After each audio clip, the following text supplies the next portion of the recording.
Hello students, आपके paper 4 के लिए पब्लिक एडमिनिस्ट्रेशन वाले पेपर के लिए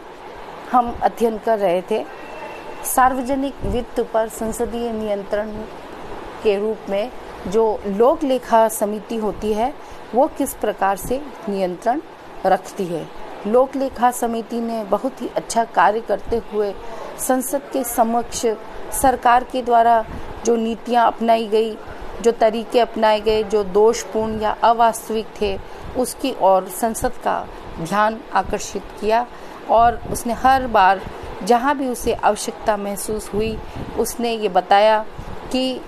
कहाँ पे पूंजी निवेश आवश्यकता से अधिक किया गया या अर्थव्यवस्था के अन्य आवश्यक क्षेत्रों पर इस तरह के गलत पूंजी निवेश का प्रभाव पड़ा। तो लोक लेखा समिति ने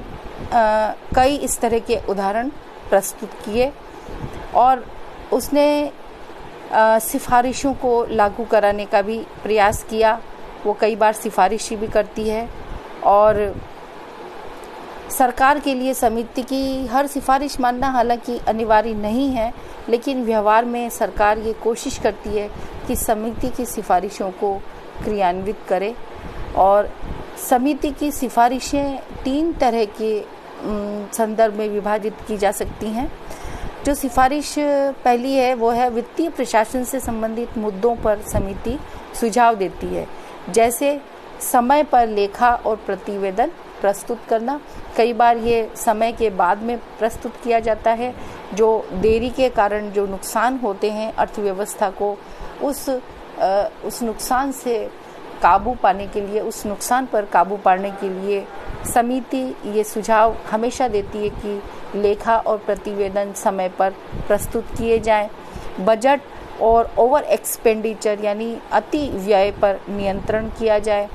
बिना संसदीय स्वीकृति के वित्तीय वर्ष में नई योजनाएं प्रारंभ न की जाएं। और ये जो परिपाटी है वो परिपाटी अच्छी नहीं मानी जाती, क्योंकि बिना संसदीय स्वीकृति के अगर सरकार की इस तरह की प्रैक्टिस बन जाती है तो वो संसदीय शासन व्यवस्था के लिए अच्छी नहीं होती, क्योंकि तब संसद वित्तीय अनुशासन पर अपना नियंत्रण बनाए नहीं रख सकती है। समय समय पर विभिन्न विभागों और लेखा अधिकारियों के द्वारा जो लेख तैयार किए जाते हैं उनमें भी कोऑर्डिनेशन होना चाहिए और बिना अनुमान लगाए ही योजनाओं पर व्यय करने की जो प्रवृत्ति है, प्रोजेक्ट्स बना दिए जाते हैं और ये ध्यान नहीं रखा जाता कि उन पर कितना व्यय किया जाएगा, तो ये भी एक गलत प्रैक्टिस होती है। समिति इन सब बातों की सिफारिश करती है कि ऐसा न किया जाए। राज्यों को दिए जाने वाले अनुदानों में भी काफ़ी अनियमितता बरती जाती है। योजना में जो प्रावधान रखे गए हैं उनके अनुरूप विभिन्न जो योजनाएं हैं वो समय पर पूरी नहीं हो पाती हैं। अंकेक्षण व्यवस्था का विस्तार करके आंतरिक और प्रशासनिक अंकेक्षण भी शुरू करना चाहिए, ऐसा कमेटी सिफारिश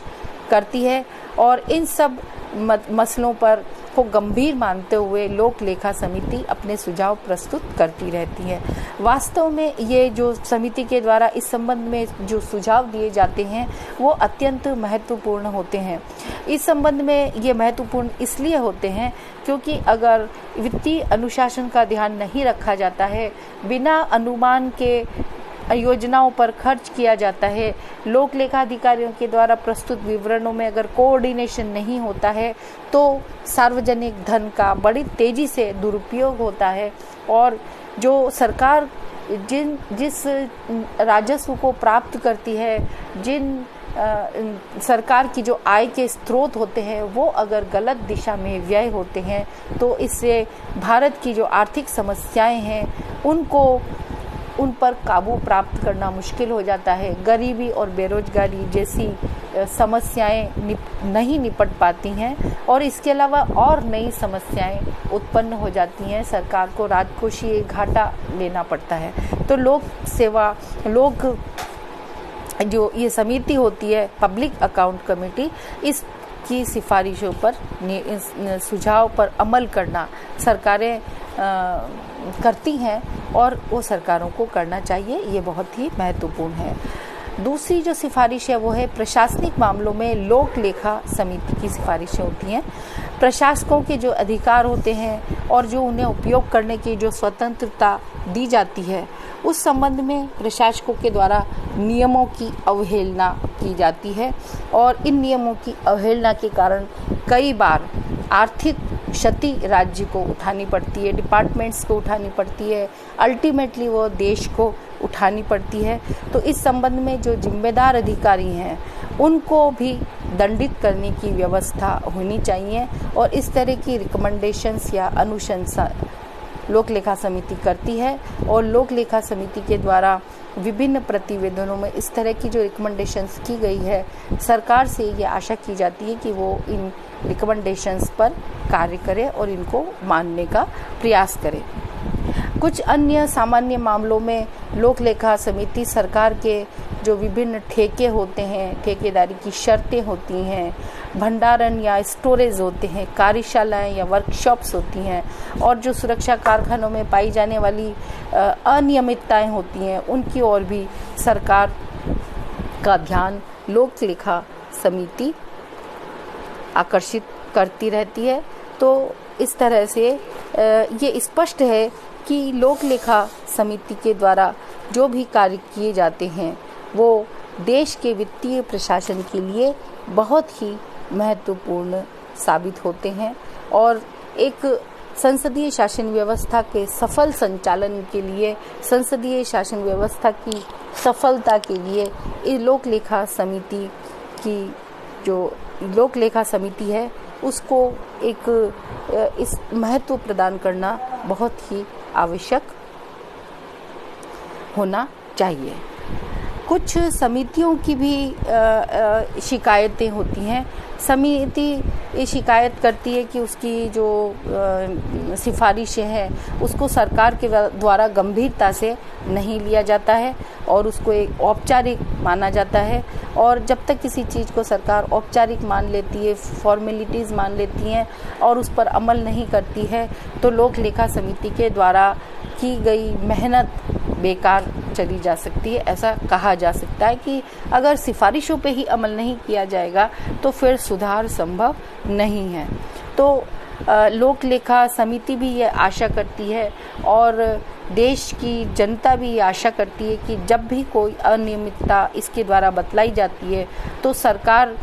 इसके लिए दूसरी समिति गठित करके फिर से उस पर विचार करने के लिए टाल देती है और उसको आगे बढ़ा देती है। ऐसा न करके वो अनियमितता पर ध्यान केंद्रित करे और जो कमियां हैं उसको दूर करने का प्रयास करे तो फिर वित्तीय अनियमितता को सुधारा जा सकता है। प्रायः होता यह है कि विभागीय प्रकृति की जो अनियमितताएं होती हैं उसको देखने के लिए एक दूसरी समिति गठित कर दी जाती है और जो न्यायिक स्वरूप वाली नहीं होती, यानी उस पर निर्णय